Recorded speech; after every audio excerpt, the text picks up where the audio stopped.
اور یہی وجہ ہے کہ اللہ سبحانہ و تعالیٰ کی جانب سے ان کے پاس ایک ولایت ہوتی ہے، اور اس ولایت کی وجہ سے وہ بإذن اللہ جو کام کرنا چاہیں کر سکتے ہیں۔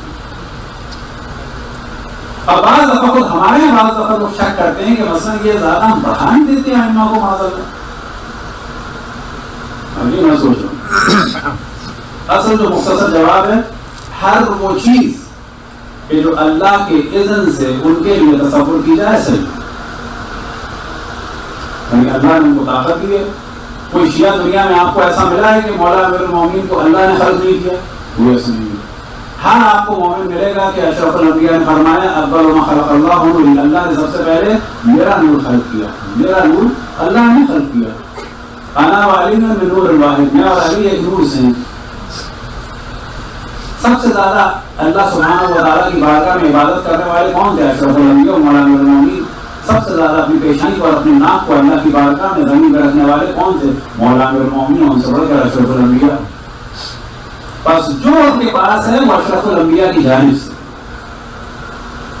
اب اگر یہ کہا جائے کہ جو کچھ وہ کر رہے ہیں وہ اللہ کے اذن سے ہے تو یہ عین توحید ہے، عین توحید۔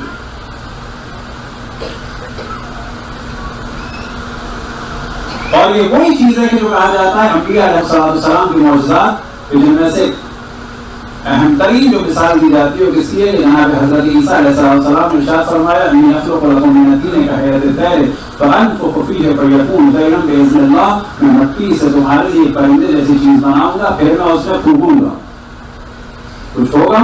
کچھ نہیں ہوگا۔ حضرت عیسیٰ کی پھونک سے کچھ نہیں ہونے والا ہے۔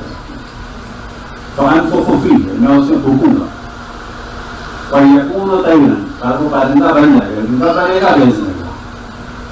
حضرت عیسیٰ ایسے کرتے رہے چاہیے تو کچھ نہیں ہوگا۔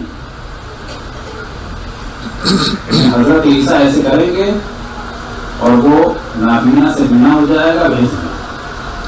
حضرت عیسیٰ ایک ہاتھ کا اشارہ کریں گے اور ایسی بیماری جو آج 20 سالوں میں مکمل طور پر صحیح نہیں ہو پاتی اور جو کچھ لاس ہو گیا وہ یعنی وہ واپس نہیں آتا، لیکن حضرت عیسیٰ ایک اشارہ کرتے تھے اور وہ صحیح ہو جاتا تھا۔ کیسے؟ وہ ہزار اشارے کرتے کچھ نہیں ہوتا، اللہ کے اذن سے، کیونکہ اللہ سبحانہ و تعالیٰ نے انہیں ایک ولایت دی تھی۔ ولایت کا میں نے اختیار دیا تھا کہ تم میرے بندے ہو، تم مجھ میں فنا ہو، میں تمہیں اختیار دیتا ہوں کہ تم اس کام کا ارادہ کرو، تم اس کام کا اشارہ کرو، یہ ہو جائے گا۔ بس ایک کن فیکن ہے اللہ کے لیے، لیکن وہاں پر اللہ کسی کا محتاج نہیں، اللہ کسی کا محتاج نہیں، کسی کی اللہ کو ضرورت نہیں۔ لیکن عیناً یہی عبارت آتی ہے بعض دفعہ انبیاء کے لیے اور معصومین کے لیے، کن فیکن انہوں نے کہا، لیکن یہاں پر کن فیکن یعنی ہو جاؤ ہو گیا۔ کیا ہوا؟ قالین میں شعر بنا ہوا ہے، امام نے ارادہ کیا کہ یہ شعر اصلی ہو جائے، وہ ہو گیا، لیکن کیسے ہو گیا؟ باذن اللہ۔ اللہ اگر یہ کام کرے تو اس کو کسی کے اذن کی ضرورت نہیں ہے، لیکن اللہ کا ولی اور جانشین اور خلیفہ یہ کام کرے تو وہ کر سکتا ہے، لیکن باذن اللہ۔ صلوات پڑھیں اور محمد والے اللہم صلی علی محمد وآل محمد۔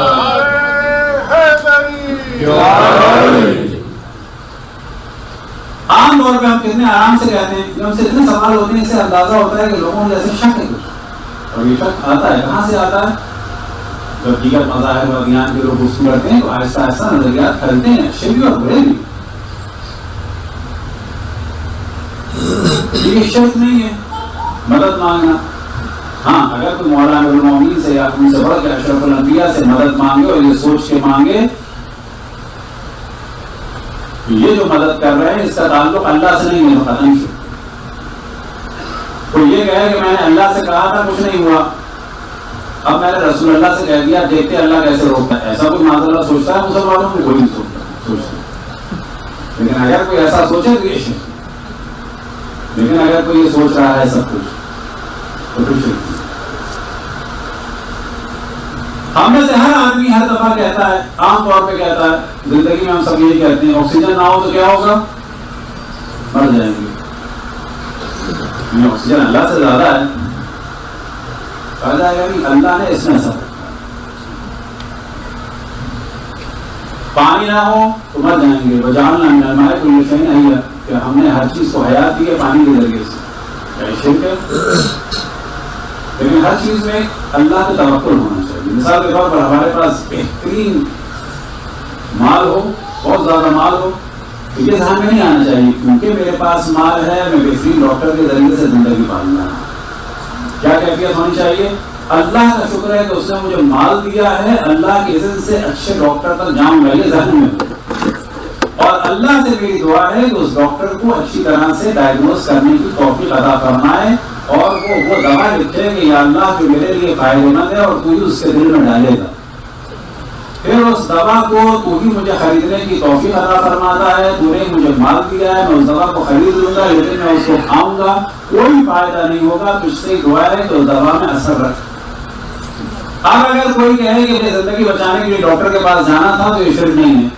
ذہن میں یہی سب کچھ ہے کہ اللہ نے اس کو دیا، ڈاکٹر نے میرے لیے بہترین دوا دی، اس کی وجہ سے میں زندہ بچ گیا، اس ڈاکٹر نے مجھے زندہ بچا لیا. شرک ہے جملہ نہ، لیکن اس کے بیک گراؤنڈ میں بہت ساری چیزیں ہوتی ہیں.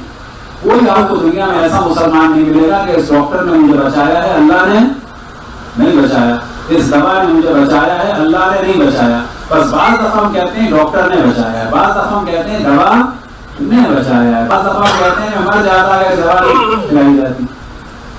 تو اس کے پیچھے جو اصل چیز ہوتی ہے وہ تفصیلی گفتگو ہوتی ہے، اور تفصیلی گفتگو ہر دفعہ کہنا ضروری نہیں ہوتی. یہی بالکل آرام ہوتا ہے اگر کہہ دیا یا رسول اللہ، یہاں پہ تفصیلی گفتگو کی ضرورت نہیں ہے. اور اگر کہہ دیا یاری مدد تو یہاں پہ تفصیلی گفتگو کی ضرورت نہیں ہے. جبکہ تفصیلی گفتگو کیا ہے کہ جو کچھ ان کے پاس ہے اللہ کی جانب سے اللہ کے عزت سے کرتے ہیں، بس اللہ کی یہ ولی و جانشین ہے، ہم نے ان سے مدد مانگی ہے، یہ ہمارے لیے جو بھی کچھ کریں گے باذن اللہ کریں گے. سبق میں محمد والا